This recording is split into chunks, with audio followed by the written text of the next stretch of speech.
NTA ಅದನ್ನು ಮೊದಲು ಬರಖಾಸ್ತು ಮಾಡಬೇಕಾಗಿದೆ. ಅದ್ರ ಹೆಡ್ಗಳನ್ನೆಲ್ಲ ಅದು ಯಾರು ನಡೆಸಿದಾರ ಅಧಿಕಾರಿಗಳನ್ನ ಇನ್ನೂ ಪ್ರಮೋಷನ್ ಮಾಡಿ ಬೇರೆ ಬೇರೆ ಕಡೆಗೆ ಕಳಿಸ್ತಾ ಇದ್ದೆ. ಅವ್ರು ಶಿಕ್ಷೆ ಆಗಬೇಕಾಗಿದೆ. ಇದು ಸಣ್ಣ ವ್ಯಕ್ತಿಯಿಂದ ನಡೆಯುವಂಥದ್ದಲ್ಲ, ಸಣ್ಣವರಿಂದ ಆಗುವಂಥದ್ದಲ್ಲ. ಇದರಿಂದ ಇಂಥೆಲ್ಲ ಜನ ಇದ್ದಾರೆ ಅನ್ನೋದು ಕಾಂಗ್ರೆಸ್ ಜನ ಮತ್ತು ವಿರೋಧ ಪಕ್ಷಗಳ ಪ್ರಬಲ ಆರೋಪ. ಅದನ್ನು ನೀವು ಇವತ್ತು ಮಾಡಲಾರ್ದ, ಧರ್ಮೇಂದ್ರ ಪ್ರಧಾನರ ಒಂದು ರಿಜೈನ್ ತೊಗೊಳ್ಳಾರ್ದ ನೀವು ಯಾವ ರೀತಿಯಾಗಿ ಇದನ್ನೇ ಮತ್ತೆ ರೀಬಿಲ್ಡ್ ಮಾಡ್ತೀರಿ? ಮತ್ತು ಇನ್ನೊಂದು ಪ್ರಶ್ನೆ ಮಾಡ್ತಾ ಇದ್ದಾರೆ ಕಾಂಗ್ರೆಸ್ಸಿಗರು.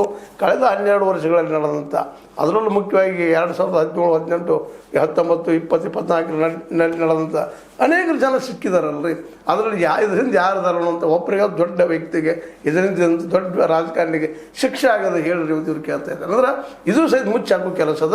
ಇದನ್ನು ಪೂರ್ತಿಯಾಗಿ ಸ್ವಚ್ಛ ಮಾಡಬೇಕು. ಇವತ್ತು ನೀವು ಹೇಳ್ತಿರ್ಬೋದು, ಇಲ್ಲ ನಾವು ಶನಿ ತೊಗೊಳ್ತಾ ಇದ್ದೀವಿ, ಕ್ವಶನ್ ಬರೀ ಲೀಕ್ ಮಾಡ್ತಾ ಇದ್ದೀವಿ, ಡೈರೆಕ್ಟ್ ಹೆಲಿಕಾಪ್ಟರ್ ಕಳಿಸ್ತಾ ಇದ್ದೀವಿ ಅಂತ ಎಲ್ಲ ಹೇಳ್ತಿರ್ಬೋದು. ಇಲ್ಲಂತಲ್ಲ, ಅದು ಮೇನಲ್ಲ. ಒಳಗಿದ್ದಾರೆ ಇಲ್ಲೇ NTA ಏನು ನೀವು ಹೇಳ್ತಾ ಇದ್ರಿ, ಎಕ್ಸಾಮ್ ನಡೆಸುವಂಥ ಒಂದು ಏನು ಏಜೆನ್ಸಿ ಅದ, ಅಲ್ಲೇ ಭ್ರಷ್ಟರಿದ್ದಾರೆ, ಅಲ್ಲಿ ಅಧಿಕಾರಶಾಹಿಗಳಿದ್ದಾರೆ. ಆ ಅಧಿಕಾರಶಾಹಿಗಳನ್ನ ಪ್ರಮೋಟ್ ಮಾಡ್ತಾ ಇದ್ದೀರಿ. ಅದಕ್ಕೆ ಇದು ಬದಲಾಗಬೇಕು ಶಿಕ್ಷಣ ವ್ಯವಸ್ಥೆ ಅನ್ನೋದು ರಾಹುಲ್ ಗಾಂಧಿಯವರ ಬೇಡಿಕೆ ಮತ್ತು ಜಂಜಿಗಳ ಬೇಡಿಕೆನೂ ಅದಾಗ್ಯದ. ಜಂಜಿಗಳಾಗಿರ್ಬೋದು ಅಥವಾ ಕಾಕ್ರೋಚ್ ಪಾರ್ಟಿಯ ಸದಸ್ಯರಾಗಿರ್ಬೋದು ಏನು ಕೇಳ್ತಾ ಇದ್ದಾರೆ, ಧರ್ಮೇಂದ್ರ ಪ್ರಧಾನ ಮೊದಲ ರಾಜೀನಾಮೆ ಕೊಡಬೇಕು ಅಂತೇಳಿ. ಅದನ್ನು ಇಲ್ಲಿವರೆಗೆ ಮಾಡಿಲ್ಲ. ಸ್ವತಃ ನೈತಿಕ ಮೋದಿ ಅವರು ರಾಜೀನಾಮೆ ಕೊಡಬೇಕಾಗಿತ್ತು, ಅದಕ್ಕೆ ಕೊಟ್ಟಿಲ್ಲ ಅನ್ನುವಷ್ಟು ಮಟ್ಟಿಗೆ ಮಾತಾಡ್ತಾ ಇದ್ದಾರೆ. ಇಂಥವ್ರ ಮುಂದೆ ಈಗ ಇದೊಂದು ಹೊಸ ಪ್ಲ್ಯಾನ್ ಮಾಡಿ BJPಗರು ಅದನ್ನು ಹಿಂದಕ್ಕೆ ಸರಿಸ್ಬೇಕು ಅನ್ನುವಂಥದ್ದಲ್ಲ. ವಿದ್ಯಾರ್ಥಿಗಳು ಹೊಡೆದು ಬರ್ತದೆ, ಮಾನಸಿಕ ದಬಾವ ಆಗ್ತದೆ, ಪ್ರೆಷರ್ಗೆ ಬಂದ ಸರಿಯಾಗಿ ಉತ್ತರ ಬರಲಿಕ್ಕೆ ಆಗೋದಿಲ್ಲ. ಹುಡುಗರು ಲಾಸ್ ಮಾಡ್ಕೊಳ್ತಾರೆ ಅನ್ನುವಂಥದ್ದು ಕಳ್ಕಳಿ.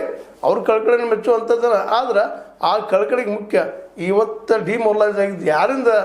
BJPಗರು ಈ ಒಂದು ಅದರಲ್ಲೂ ಸರ್ಕಾರ, ಕೇಂದ್ರ ಸರ್ಕಾರ ಸರಿಯಾಗಿ ಎಕ್ಸಾಮ್ ನಡೆಸಿದ್ರೆ, ಪೇಪರ್ ಲೀಕ್ ಆಗದೆ ಹೋಗಿದ್ರೆ ಇವತ್ತು ಈ ಪರಿಸ್ಥಿತಿನೇ ಇರ್ತಿರಲಿಲ್ಲ, ಉದ್ಭವ ಆಗ್ತಾ ಇರಲಿಲ್ಲ.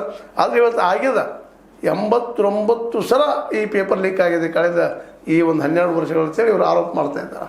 ಇದು ಸತ್ಯನೋ ಇಲ್ಲಂತಲ್ಲ. ಯಾಕಂದ್ರೆ ಇಡೀ ಇವತ್ತು ಈ CBSE